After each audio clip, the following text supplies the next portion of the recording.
দেখেন যারা M3 execution জানতে চাইছিলেন, সো M3 এক্সিকিউশন হচ্ছে দেখেন এখানে ২ টা অথবা ৩ টা গ্রিন ক্যান্ডেল থাক, হোয়াটএভার যতগুলা ক্যান্ডেল থাকতে পারে সমস্যা নাই। বাট লাস্ট যে গ্রিন ক্যান্ডেল, এই গ্রিন ক্যান্ডেলের ২ দিকে উইক থাকতে হবে।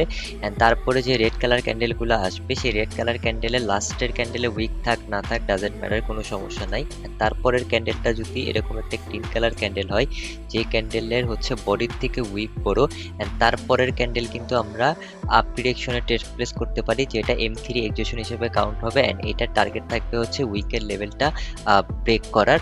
সো আমাদের হচ্ছে ট্রেডেবল ক্যান্ডেল হবে হচ্ছে এটা, অ্যান্ড আমরা এই ক্যান্ডেলে ট্রেড প্লেস করতে পারবো। এই পুরাটা হবে হচ্ছে M3 এক্সিকিউশন।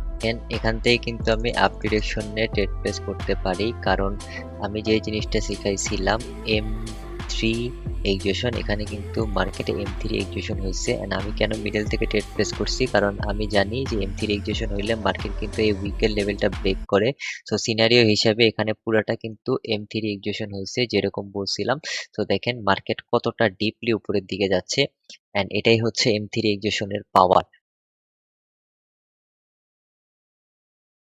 জাস্ট লুক, দেখেন M3 এক্সিকিউশন হলে আপনি মিডল থেকে ট্রেড নিয়েও কিন্তু প্রফিট মেক করতে পারবেন।